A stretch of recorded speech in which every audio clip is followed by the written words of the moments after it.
Welcome to No Free Lunch, Africa's freshest business and tech podcast with me, your host, Greg Stewart. And our episode today covers a really remarkable South African company's success story and the establishment of a brand new South African brand, Azoza. The story started in 1984 with the establishment of Europe Assist in South Africa. That built strong recognition as a global brand involved in emergency and value-added services. And at the end of 2023, the South African business underwent a management buyout, with Europe Assist withdrawing its service offering from Africa. The management took a bold decision to save the company and hundreds of jobs, and we're here to talk about this business success story today. And joining me today is Lynette and Mutsekwa, CEO of Azoza. I hope I got that pronunciation right, Lynette. There we go. And Nelson Soares, who's the COO, the entrepreneurs who saved the company and who built a new brand. Welcome to No Free Lunch, the Azoza team. Thank you so much, Greg. Yeah, thanks, Greg, and thanks for having us. Well, it's always good to tell African business success stories. And when I was at the launch of your new brand, I was inspired by it. And I felt that it was a story that needed to be told. And that's why we're here today. Lynette, I'm going to start with you. You said that when you've asked to summarize the Azoza brand in 3 words, you responded reliable, human, and boundless. You and Nelson have taken on quite a challenge in 2023, and remembering that our whole economy at that stage was really not doing so well. There's lots of challenges in doing business here, and there you were with I don't know how many hundreds of staff about to lose their job, and you made a bold decision. Tell us a bit about what inspired you to take that step. Okay, so thank you very much, Greg. So our journey, a lot of people see it as a journey that started in 2023, but I'd actually say that it's a journey that started before that. And there were so many stages that we had to go through to actually get to a point where we, one, made the decision to acquire the business and carry on. So the journey started when Global actually first made the decision to exit the Africa operations. And that was mainly driven by their strategy, which shifted towards consolidating investments in markets where they already had high scale efficiencies and mature infrastructures. And whilst Africa has full potential, it required a different level of localization, agility, and long-term investment appetite than the global model was designed for. So that was the first reason that Global actually made the decision to sort of exit out of Africa, not because the Africa business didn't have potential, but it just didn't align with the strategic growth direction that they wanted to take. In addition to that, most of the markets that Europe Systems Global was operating in had a Generali presence. Africa didn't have that Generali presence, so from a strategic element, it didn't sort of fit the direction that they were trying to go towards. There was also another element where operating in Africa, Africa is a very different continent. Africa requires a very quick decision-making. The decision-making speed that was required to realize full value was not sort of aligned with the rest of Global. And then the third thing is that, operating in an African market, you sort of require deeper stakeholder engagement, flexible operating models, which just didn't fit, the global standards. So that decision was then taken because of the different elements that didn't fit with the global strategy. There were 2 things that could therefore happen. Global could sell the organization to an African market that didn't have the background of the company, or they could close the entity. And then the third option was for us to actually do a management buyout. I think looking at the staff that are affected, the first option was a bit tricky because when a new player comes in, you don't know. Things are very uncertain. You don't know what will happen. They might decide to completely change the operating model of the business, which would be quite sad because the services that we as Azoza offer to the market are services that are relevant and they're very useful and they help the community at large. It would have been very sad just because Africa operates in a different landscape from the rest of the markets to see those services not exist anymore. Closure, again, was going to be a very sad option because we have about 500 staff within our South Africa entity whose jobs could have been at risk. When you look at the staff that have worked for Azoza, you find people that have been there for 30 plus years. And they're people who have only worked for this business. They understand the business like the back of their hands. And them losing these jobs and trying to join another organization could have been very difficult. For me personally, what also moved me was looking at the type of staff that we have. So whilst one will just look at the staff and say 500 people are at risk of losing their jobs, the 500 people are supporting 4 other people within their households.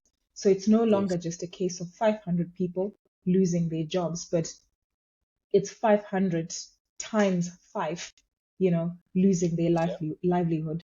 So we as a team actually, with that heart in mind, we really took a decision to, and I won't call it save the business because it's a good business, but to take the business and move it forward and grow it into something bigger than anybody could have ever imagined. And just in terms of getting the business going through the process of a business buyout, was it easy enough to get financing to do this? Talk to us a bit about that journey. That's often one of the big stumbling blocks, even where there's buyout opportunities or buying existing companies. Many entrepreneurs battle with that part of it. And just talk to us a bit about that and how that looks and whether that was a decision that you took boldly or did you get support for that? Talk to us a bit about that. I won't say it was easy. Getting financing is never easy in South Africa. However, I think looking at the business, the business proposition is compelling enough, and I think that it sort of helped us through the journey. Because you have quite substantial existing contracts that you had in place. Perhaps, Nelson, you could talk to us a bit about that. You've got quite a big ecosystem of services that are supplied to you by partners, as well as companies that you supply service to. Talk to us a bit about that and what's happened in terms of the transition. Have you seen that grown? Have you got more partners on board? How's that journey been looking? And has that enabled you, has that growth enabled you to start new services and provide new opportunities? Yeah, thanks, Greg. Absolutely. I mean, we're actually very fortunate. I mean, we've got some awesome clients that have trusted us for more than 15, 20 years. I mean, we've got contracts that have lasted really the test of time. So, I mean, our business is quite diverse. I mean, we provide services across automotive, home, health, travel, and even lifestyle. Our clients, obviously, we communicated quite effectively with them through this process. We kept them informed as we went through the journey. All our clients actually chose to stick with us. I mean, we're a great bunch of people. It's a great organization. And I think that the care philosophy that we live and breathe by every day, they see that transitioning to how their clients are serviced. So a lot of trust placed with us, which we don't take lightly. But our business is quite diverse. So we provide services to large OEMs, retail clubs, insurers, brokers, medical schemes. And we've continued that journey throughout the buyout. I think it's actually more what we are seeing is like this refreshed energy within our customer base. They're excited to hear what we have to say. They're excited about where the brand is going. Our brand launch was well received by all our clients. Love the meaning, love the name, love the boldness. We really wanted our new name to represent a promise and not necessarily a service. So it's been quite an exciting journey for us. In terms of unlocking new opportunities, absolutely. When we were more part of a global structure, you would work within certain parameters. This has given us the ability to be quite flexible and actually produce new services that can attend to our clients' needs. So really creating that one-stop facility for our clients. Whereas before, we would only provide certain services. It's given us the ability within the full value chain to provide the services that they need. So I think we're in definitely a good footing. I'm excited for the future and what it might hold. So yeah, from a growth perspective, grown quite nicely in 2025, and we're excited to see what 2026 will provide us with. That's a great story. Just in terms of the name, let's talk about the name. I love the name, just by the way, Azoza. Lynette, tell us a bit about Azoza, and it means we will come. And in a South African context, that's quite a substantial saying on its own. Talk to us a bit about how you landed up at that great name. I love the name, you know, and not just because I think we could have chosen a lot of names out there. Yes. So when we started our journey, we actually got an organization to work with us to come up with a new brand, to come up with a name. And whilst it would have been easy, I think a lot of people were expecting that we would sort of just move from being called Europe Assistance to maybe South Africa Assistance or Africa Assistance, right? That was sort of like what a lot of our easy customers. pathway. Well, yeah, it was an easy pathway, and that was the guess. But when we came together, we actually asked ourselves to say, what is it that we want to represent as an organization? What is the promise that we want to make to our partners, to everybody that we deal with? So again, we didn't want a name that simply describes what we do, but we wanted a name that actually made a promise to the partners and the members that we deal with. So the moment that we came up with the name Azoza, which means they will come, it's a promise that we sort of made, or a promise that we were making to all the partners that we deal with, to say, when you require us, we will be there. Yes. We are predominantly an emergency assistance business. So we're saying, in your time of need, we will be there. They will come. So other people will say we will come, but we didn't want to say we will come. We wanted to say they, Azoza, will come where you require them. So we call it a brand promise rather than a brand name. I think it's a wonderful brand promise. And I love the name. I think we could do with more meaningful brand names in our marketplace. And this one particularly, I mean, if you think about emergency services in general in South Africa and across the African continent, it's sometimes an awful scenario that people are faced with when they're in an emergency situation and they're waiting for police, or they're waiting for a fire department to be dispatched and so on. And there are police stations sitting without vehicles and all sorts of challenges. And to know that there are those who will come, they will come, I think it's marvelous. Let's just talk about the future. I don't see Nelson and Lynette sitting still at all. I see they're the kind of people who are going to drive this business going further. Where to in future? Are you looking beyond the South African borders? Are you looking at new services? You're going to buy out some more companies? Talk to us about where you see things going in the future. Perhaps I'll throw that one at you, Nelson. Yeah, absolutely. So definitely, I mean, the future for us it looks really, really exciting. In this new brand launch and in this brand shift, we took a decision to also expand slightly beyond just assistance services. So we want to be more seen as an integrated solutions partner to our clients. So we always provided elements of this, but we've actually formalized it within our offering. So apart from just the assistance services, we're delving into the full claims management. As you would imagine, something happens with your car, involved in an accident, and whilst we'll dispatch a tower to assist you, there's an element that follows, which is a claim. So we're providing claims management services to our clients. We're also seen as a value-added services partner. So aside from the assistance services, we provide services such as tax and financial, pet assist, various other products that we're able to really assist our clients make their products look a little bit sexier and more attractive, and assist them retaining their customer base. And then lastly, I mean, we're in the business of call centers, so more fitting to have a full BPO and being able to be an outsourced partner to some of our clients. So providing either customer care solutions or outbound, inbound call center offerings. So really trying to diversify in what we can offer, as well as, build on our product base within our business lines. But as I took you through at the brand launch, I mean, we already provide services in a few African territories. Our ambitions are to continue growing and providing services where we can throughout Africa, and if we can, the globe. So yeah, really excited about the future and what it holds. In terms of acquisition, always out for new businesses that would complement what we do and provide additional value to our customers. So yeah, always out there looking for what's next and what's new and what's the trend. So yeah, the future is exciting for us and we're excited. And Lynette, are you planning on developing any young entrepreneurs in the business? Talk to us a bit about your staff development and future development from a HR point of view. Okay. So you've actually mentioned something that's quite close to our heart as an organization.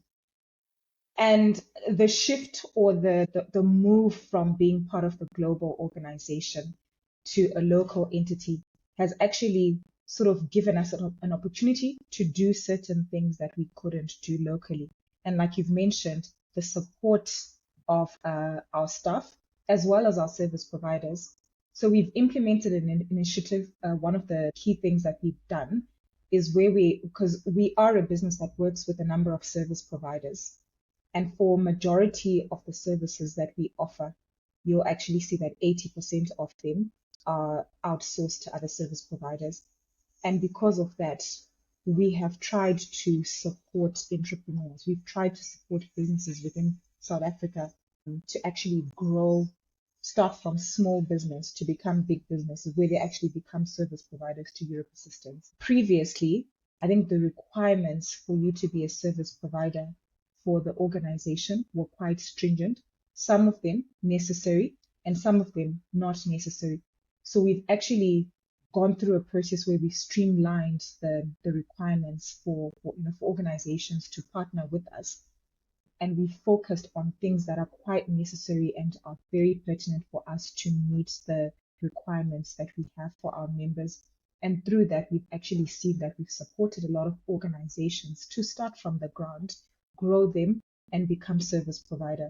So an initiative that's quite close to us, because we're not just empowering the staff within our own organization, but we're actually empowering service providers at large.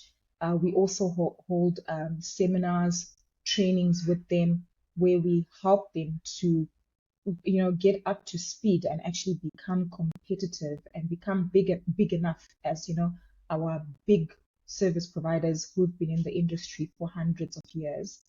With our staff as well, it's also given us an opportunity to bolster on our staff development. Being local actually means that you get an opportunity to actually focus on what I call Africa solutions, rather than you're not using a global template, if I can use that. Yes. You are coming up with solutions that are relevant to your needs and your market. So you actually get to understand what the challenges or the needs of your staff are. So when you tailor solutions to help them, you're much closer to them, and you no longer require that approval from maybe people who don't actually understand what their needs are.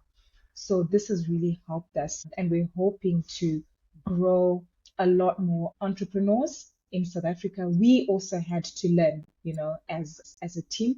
We all joined Europe Assistance back then as employees, and we have now emerged to be entrepreneurs. So we also had to go through a journey where we had to learn to be entrepreneurs, and we really look forward to impart all the learnings that we've gone through, the ups and downs with people who want to do something similar. And there's no shortage of entrepreneurial skills out there in the Africa diaspora, and it's really great to see what you guys have done. As I said, I love the brand, I love what you're doing, and I can only wish you all much success going forward, and may many, many more entrepreneurs be born into the African business landscape through your efforts and through your inspiration. Lynette and Nelson, it's been great chatting to you. Thank you for joining me as guests on No Free Lunch, and hope to see you guys in the future. Thanks, Thank you Greg, and so thanks much. for having us.